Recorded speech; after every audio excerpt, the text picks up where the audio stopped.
দিদি যাবো।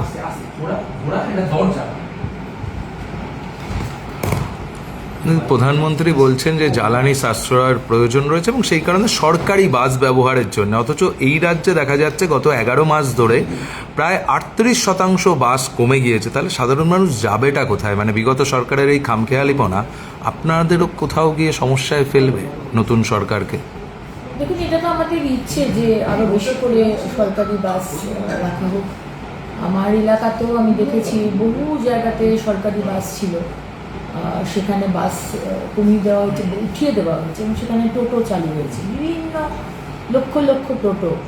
সুতরাং আজকে মাননীয় প্রধানমন্ত্রী যে বিষয়টা বলেছেন এবং আমাদেরকে বলেছেন কনভয় সাইজ কমানোর জন্য, সেটা অ্যাবসলিউটলি অ্যাপ্ট। কারণ কি এখন আমরা সাধারণ মানুষ বুঝতে পারছি না, সব থেকে বড় সমস্যা পৃথিবীর মানুষের কাছে হচ্ছে পরিবেশকে ঠিক রাখা। কারণ কি যেভাবে পলিউশন, যেভাবে এনার্জি শেষ হয়ে যাচ্ছে, আমরা এখন যদি সচেতন না হই তাহলে আমরা তো ভুগবো না, আমাদের আগামী প্রজন্ম ভীষণভাবে ভুগবে। তাই আমার তো মনে হয় যে আমরা অ্যাজ ইম্পর্টেন্ট যারা আমরা পজিশনে আছি সরকারে, আমাদের ব্র্যান্ড অ্যাম্বাসেডর হওয়া দরকার যে লেট আস স্টার্ট অন্তত সপ্তাহে একদিন বা দুদিন আমরা পাবলিক ট্রান্সপোর্ট ইউজ করবো, আমরা সরকারি নিজের গাড়িতে যাব না। সেটা মানে এটা এমন নয় যে মানে মানে যেতেই হবে সেটা নয়, মানে আমি এটা জাস্ট একটা আইডিয়া রাখছি। তাহলে কী হবে, মানুষজনও হবে যে হ্যাঁ আমিও, মানে যাদের ধরুন 3টে গাড়ি আছে, 4টে গাড়ি আছে, তারাও অন্তত সেটা ঠিক করুক যে না আমি আমি দুদিন আমি পাবলিক ট্রান্সপোর্ট ইউজ করবো, মেট্রো ইউজ করবো কি বাস ইউজ করবো।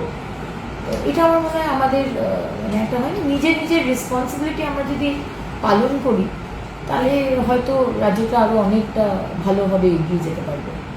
আমি অন্তত ভাবছি মাননীয় প্রধানমন্ত্রী এই বার্তার পরে, কনভয় তো আমার কিছু নেই, আমার নিজের একটা গাড়ি আর একটা পুলিশের এসকর্ট, সুতরাং আমার কোনো কনভয় নেই।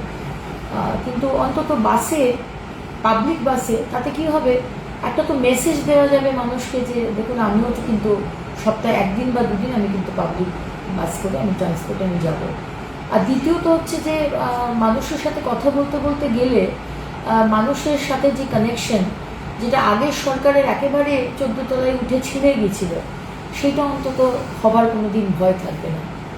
সবসময়তেই মানুষের সাথে থাকতে থাকতে কথা বলতে বলতে মানুষও সেটা পছন্দ করবে যে আমিও তাদেরই আরেকজন, আর কি আমি বিরাট কেউকেটা যে আমরা নই, সেটাও কিন্তু তাদেরকে এই বিশ্বাসটা করানো যাবে। কিন্তু আমাদের রাজ্যে বাসের সংখ্যা যেভাবে হ্রাস পাচ্ছে, সেখানে সাধারণ মানুষ যাবেটা কোথায়? সেখানে আমাদের বাস আনতে হবে, সেটা সরকারি বাস, সেটা আমাদের বাজেট ফিনান্স, কেন আমাদের তো প্রায় 7 লক্ষ কোটি টাকার ঋণ দিয়েই সরকার গেছে। এবং যাই ভাববে না তো অনেক কিছু ইচ্ছে আছে, অনেক কিছু মানুষের জন্য করার, কিন্তু কতটা করতে পারবো, কতটুকুনি টাকা রয়েছে, কত টাকা আনতে হবে, পুরো বিষয়টা হচ্ছে বাজেট এবং ফিনান্সের ব্যাপার। মাননীয় মুখ্যমন্ত্রী রয়েছেন, তিনি এই বিষয়টি তার নজরেও আছে এবং অবশ্যই তিনি মাননীয় প্রধানমন্ত্রী এই বার্তার পরে বাসের যে সমস্যা সেটা অবশ্যই নিবে, ভাববে। আমরা সবাই রয়েছি কথাগুলো বলার জন্য। Thank you.